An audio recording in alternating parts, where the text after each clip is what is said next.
வடக்கின் காணிகளை கையகப்படுத்த ரகசிய திட்டம் கனேடிய தூதுவர் அதிருப்தி.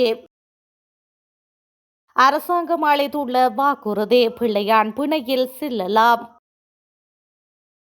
கொக்கு தொடுவாய் மனித புதைக்குழி குறித்து பகுப்பாய்வில் வெளியான அதிர்ச்சி தகவல்கள். அதிகாரத்துக்காக எதையும் செய்யும் அனுர் அரசு அஜித் பி பெரேரா குற்றச்சாட்டு. மட்டக்களப்பு மக்களை தமிழரசு கட்சிக்கு எதிராக திருப்ப முயற்சி சாணக்கியன் பகிரங்கம். நாடு முழுவதும் நடைபெறவுள்ள முக்கிய சேவையின் அதிரடி வேலை நிறுத்தம்.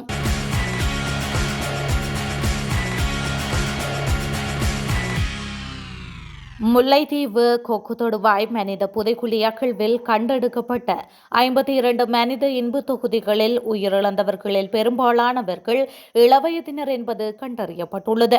அவர்களில் பெரும்பாலானவர்கள் வெடிப்பு காயங்களால் உயிரிழந்துள்ளமையும் துப்பாக்கிச் சூட்டுக்கு இலக்காகியுள்ளமையும் பகுப்பாய்வுகளில் கண்டறியப்பட்டுள்ளது. கொக்கு தொடுவாய் மனித புதைக்குழி கடந்த ஆண்டு ஜூன் மாதம் 29ஆம் தேதி அடையாளம் காணப்பட்டது.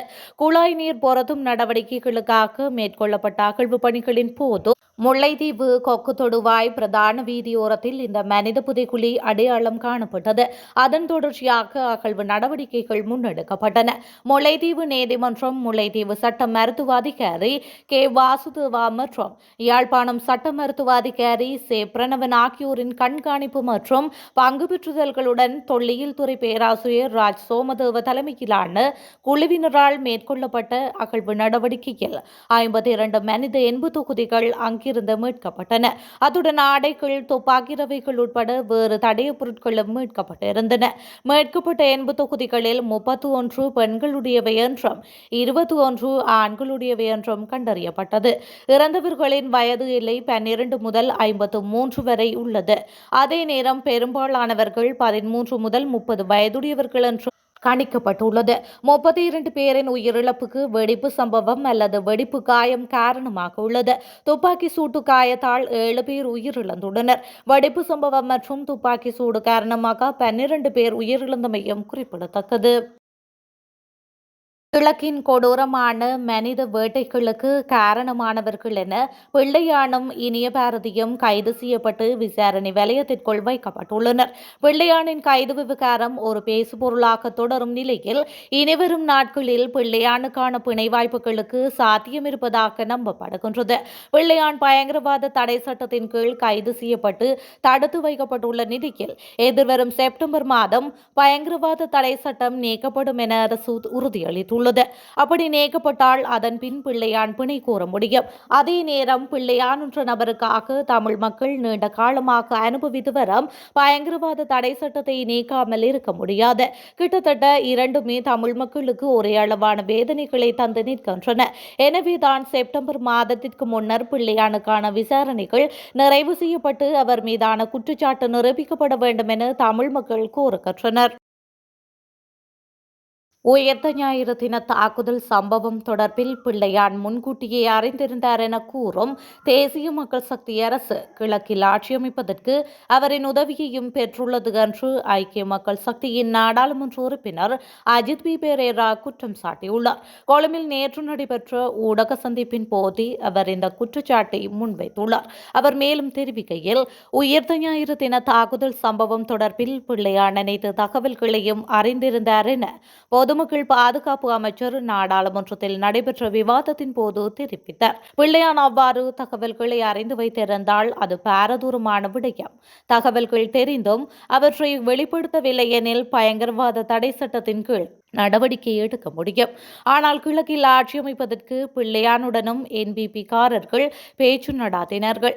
சில சபைகளில் ஆதரவும் பெற்றுள்ளனர். கள்வர்கள், மோசடியாளர்கள் என கூறிய தரப்புகளுடனும் இவர்கள் ஒப்பந்தம் கைச்சாத்திட்டுள்ளனர். ரகசிய வாக்கெடுப்பு நடாத்தினர். அதிகாரத்துக்காக இதையும் செய்ய தயார் என்ற விடயத்தையே இதன் மூலம் அவர்கள் குறிப்பிடுகின்றனர். எதிரணியில் இருந்த தேசிய மக்கள் சக்தி அல்ல, தற்பொழுது ஆளும் கட்சியில் இருக்கும் தேசிய மக்கள் சக்தி என அவர் தெரிவித்துள்ளார். நாடு முழுவதும் உள்ள தபால் நிலையங்கள் மற்றும் நிர்வாக அலுவலகங்களில் நேற்று நள்ளிரவு முதல் வேலைநிறுத்தத்தில் ஈடுபடப் போவதாக கூட்டு அஞ்சல் தொழிற்சங்க முன்னணி அறிவித்துள்ளது. மேலதிக நேர பிரச்சினை தொடர்பாகவே இந்த வேலைநிறுத்தம் மேற்கொள்ளப்பட உள்ளது.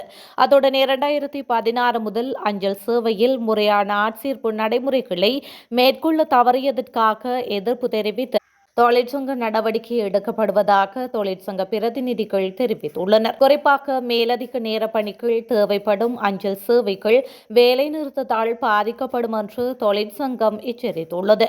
நீண்டகாலமாக நிலவும் ஆட்சேர்ப்பு பிரச்சினைகளை மேலும் தாமதமின்றி தீர்க்குமாறும் தொழிற்சங்கம் அதிகாரிகளை வலியுறுத்தியுள்ளமை குறிப்பிடத்தக்கது. வடக்கில் உள்ள காணிகளை அதிகாரிகளுக்கு தெரியாமல் வனவள திணைக்களம் மற்றும் வன உயிரிகள் திணைக்களம் என்பன கடந்த காலங்களில் கூகுள் வரைபடத்தின் உதவியுடன் வர்த்தமானியில் பிரசுரித்துள்ளதாக வடமாகாண ஆளுநர் நா. வேதநாயகன் குற்றம் சுமத்தியுள்ளார். இலங்கைக்கான கனேடிய தூதுவர் எரிக் கோஷுடன் இடம்பெற்ற நேற்றைய சந்திப்பில் அவர் இதனை கூறியுள்ளார். நேற்று காலை இடம்பெற்ற இந்த சந்திப்பில் இலங்கையிலிருந்து அடுத்த மாதத்துடன் தனது பணியை நிறைவு செய்து திரும்ப உள்ளதாக கனேடிய தூதுவர் ஆளுநரிடம் தெரிவித்துள்ளார். இதுவரை அவர் வழங்கிய ஒத்துழைப்புகள் மற்றும் கனேடிய அரசாங்கம் கடந்த காலங்களில் மேற்கொண்ட உதவிகளுக்கு ஆளுநர் நன்றி தெரிவித்துள்ளார். வடக்கு மாகாணத்தில் குறிப்பாக வன்னி பிராந்தியத்தில் காணி தொடர்பான பிணக்குகள் அதிகளவில் உள்ளமையை சுட்டிக்காட்டிய ஆளுநர் போர் காரணமாக ஆவணங்கள் அழிவடைந்தமை இதற்கு பிரதான காரணமாக உள்ளதாக தெரிவித்துள்ளார். இதற்கு தற்போதைய அரசாங்கம் தேர்வு காண்பதற்கு எடுத்துள்ள நடவடிக்கையையும் ஆளுநர் கனேடிய தூதுவருக்கு விவரித்துள்ளார். இந்த திணைக்களங்களால் வடக்கு மாகாணம் மாத்திரமல்ல ஏனைய பிரதேசங்களிலும் பாதிப்புகள் உள்ளதாக தாம் அறிந்திருப்பதாக கனேடிய தூதுவர் பதிலளித்துள்ளார். மேலும் 2019 ஆண்டு காலப்பகுதியில் வடக்கு மாகாணத்தில் ஆரம்பிக்கப்பட்ட வீட்டு திட்டங்கள் இடைநடுவில் உண்மையால் மக்கள் இன்னமும் பாதிப்பை எதிர்கொள்கின்றனர் என்று சுட்டிக்காட்டிய ஆளுநர் அந்த மக்கள் அதனை முழுமைப்படுத்துவதற்கு உதவிகள் தேவை என கோரிக்கை விடுத்துள்ளார்.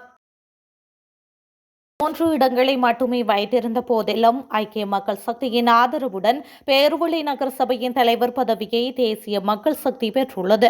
குறித்த பகுதியில் 6 ஆசனங்களை பெற்றிருந்த ஐக்கிய மக்கள் சக்தி நேற்றைய வாக்கெடுப்பின் தேசிய மக்கள் சக்திக்கு ஆதரவு வழங்கியுள்ளது. அதே நேரத்தில் 7 இடங்களை கொண்ட ஒரு சுயாதீன குழு கட்டுப்பாட்டை கோர தவறிவிட்டது. அதற்கு ஈடாக ஐக்கிய மக்கள் சக்திக்கு துணைத் தலைவர் பதவி வழங்கப்பட்டுள்ளது. இது உள்ளூராட்சி மட்டத்தில் இரு கட்சிகளுக்கும் இடையிலான மூலோபாய ஒத்துழைப்பின் ஒரு அரிய நிகழ்வை எடுத்துக் காட்டுகின்றது. இதற்கிடையில் தேசிய மக்கள் சக்தி நேற்று பண்டாரகம பிரதேச சபையின் தலைவர் பதவியையும் வென்றது. உள்ளூராட்சி அமைப்புகளில் அதன் இருப்பையும் மேலும் வலுப்படுத்தியுள்ளமை குறிப்பிடத்தக்கது. மட்டக்களப்பு மாவட்டத்தில் சில உள்ளூராட்சி சபைகளில் இலங்கை தமிழரசு கட்சி முன்னெடுக்கும் நல்ல திட்டங்கள் மக்களுக்கு சென்றடையாவிட்டால் அதன் மூலம் மக்களின் எதிர்ப்பு தமிழரசு கட்சிக்கு வரும் என்ற வகையில் சிலர் செயற்பாடுகளை இன்று முன்னெடுப்பதாக நாடாளுமன்ற உறுப்பினர் ரா. சாணக்கியன் தெரிவித்துள்ளார். இலங்கை தமிழரசு கட்சி ஊடாக உள்ளூராட்சி மன்றங்களுக்கு தெரிவு செய்யப்பட்ட உறுப்பினர்கள் முதல்வர், தவிசாளர்கள், பிரதி தவிசாளர்கள், பிரதி முதல்வர் ஆகியோருக்கான இருநாள் செயலமர்வு மட்டக்களப்பு மஞ்சந்தொடுவாயில் உள்ள தனியார் விடுதியில் நடைபெற்றது.